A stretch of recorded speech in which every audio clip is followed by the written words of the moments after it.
Hey, beautiful. Welcome to the Mindset with Mary podcast. I'm your host, Mary.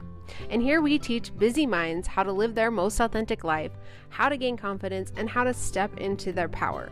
Girl, if you've got a busy mind, then stay tuned because each week we're going to dive into topics like mindfulness, resilience, goal setting, self-empowerment, sharing tips and stories to help you navigate life's challenges with grace and confidence.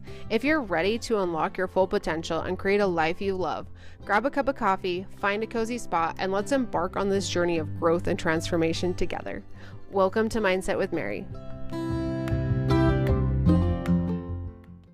Hey, beautiful. I'm so excited. Today we're going to talk about why you should stop trying to master portion control. I think this is extremely important because so many of us feel that we are eating too much. We feel that we are needing to cut calories. We feel that we need to make sure that our plates aren't overfilling and that we're not going to do anything that's going to cause us to gain weight.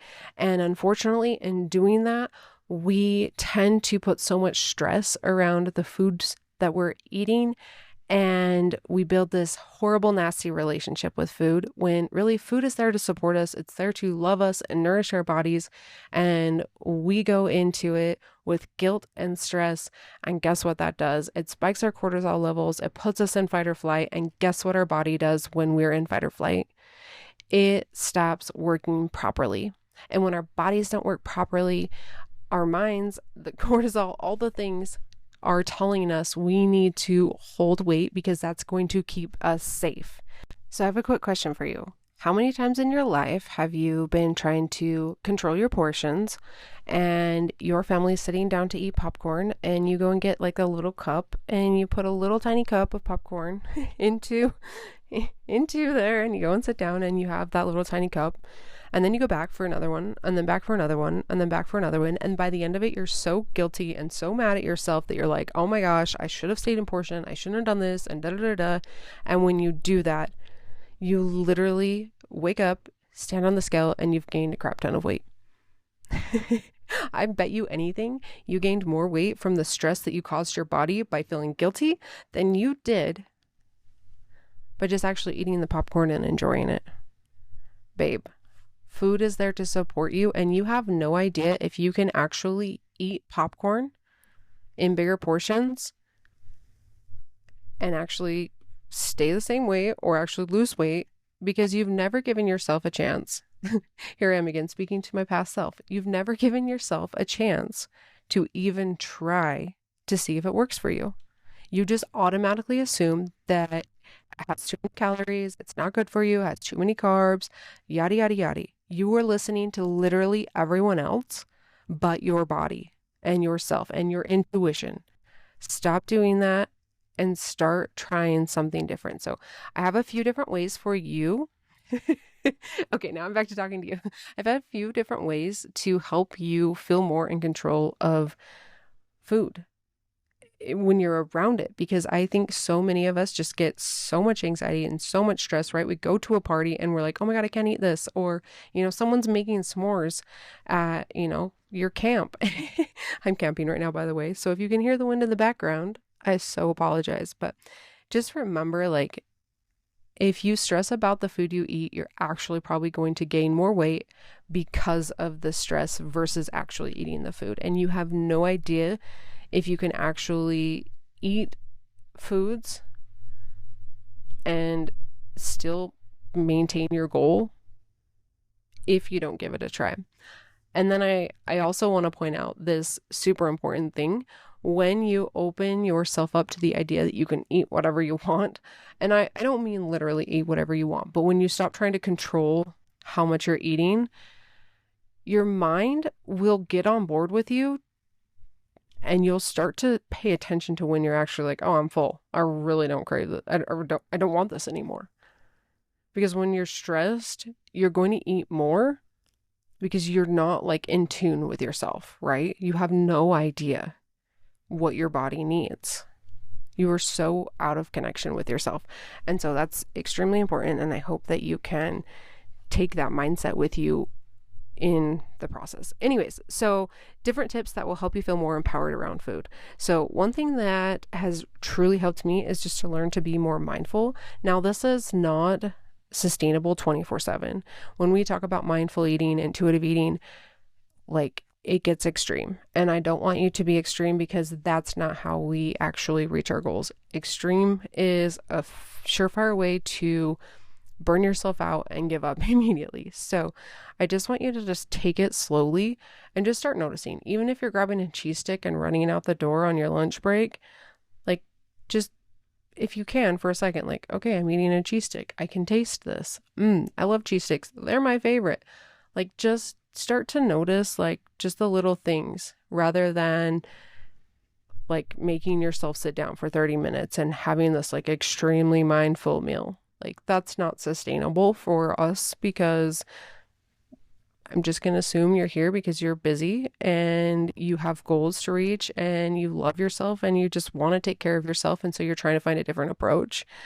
You're busy. You've got a lot going on. Maybe you have kids. Maybe you are, going to school, whatever, all the things. Maybe you run a business. Maybe you just all the things. So give yourself some time and grace to just slowly learn how to be a little bit more mindful in the food that you're eating. And then building a relationship with food. This is huge. This is learning to see food as love and support versus calories and macros and bad. Food is there to support us. It's there to support us emotionally. It's there to support us to fuel our body. It's there to support us for many, many different reasons. And there is nothing wrong with emotional support in certain situations, right? Like sometimes that helps soothe us. And sometimes that helps bring memories to surface. Maybe it's, a Christmas that you had with your mom and your dad and your brother so many years ago when you guys had, fresh homemade snow ice cream. And whenever you eat ice cream, like it just brings that emotion up and it feels good and it's wonderful. And that's totally fine. Like don't feel guilty for that because that happiness that it brings for you is so much more important than worrying about whether or not it's going to make you gain weight. And again, if you're worried about making it gain weight, you're probably going to gain weight from the stress. So learn to see food as fuel and support emotionally, physically, all of the things. So next thing is to stop labeling your food bad. The more you stress about what you're eating, the more you're going to produce those stress hormones. We talked about this already today, but just remember that cortisol will actually make you hold excess weight. Scientific, it's a proven fact, like go Google it. We know that. So stop labeling your food bad. Every time you look at something and say like, oh, Cheetos are bad for me. Oh, da-da-da-da. No, they're not bad for you. They just don't work for you. So shift your mindset there. Instead of it being bad, okay, well, Cheetos haven't really worked for me in the past, right? Every time I eat Cheetos, I get a headache. I'm still going to eat them though. I'm just going to do it more mindfully so that I can enjoy the taste and maybe pay attention to when it's probably time to be done so that I don't get that headache. By the way, Cheetos do give me a headache. I don't know why. I looked at the ingredients the other day because I was like, what the heck is in here that makes me have a headache? It has MSG. I'm just guessing that maybe that's it. Oh, doesn't work for me. Not that it's bad, just doesn't work for me. Okay. Next thing is to just be curious about it, right? So we talked about, finding something that works for you and changing our mindset around food. Be open to the idea that there's different methods for you versus other people, right? What if you could actually eat dessert every night, but you're just not giving yourself a chance to see if it works for you because you've always been so stressed that it's bad for you. Dessert is bad for you. We shouldn't eat right before bed. Everyone says that we shouldn't eat before bed. How do you know if that's the approach you've always taken? How do you know? You have no clue. So just be curious. Be curious about the foods you're eating. Even if it's something that you think has always been good for you, what if that's the reason you keep getting gas? What if every time you eat an apple, That's the reason you keep getting gas and you think it's the freaking ice cream you're eating, but really it's not ice cream. It's the freaking apple because your body doesn't handle apples, but you've never given yourself a chance to learn that. You just assume that it's a good food for you because it's an apple.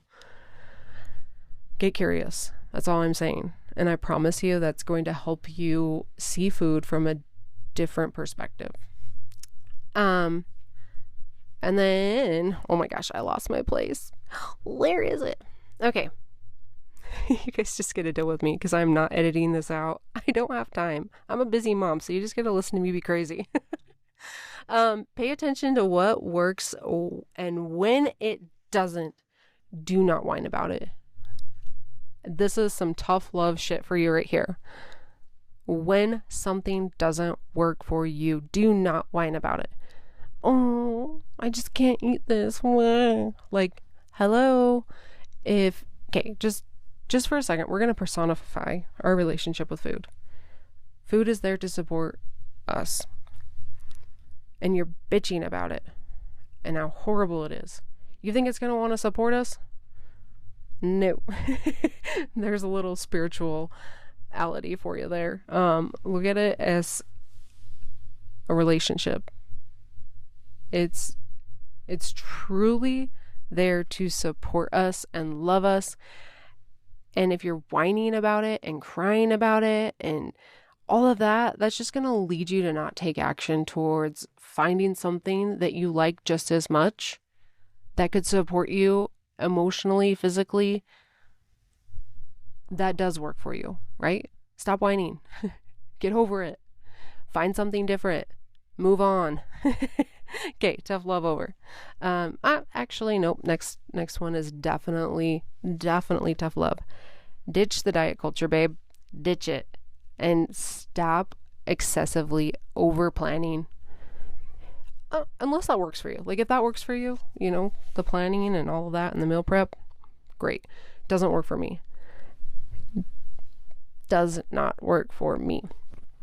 And really just, I want you to start like looking at the process from the perspective of, I'm going to do my best with the time, budget, and resources that I have.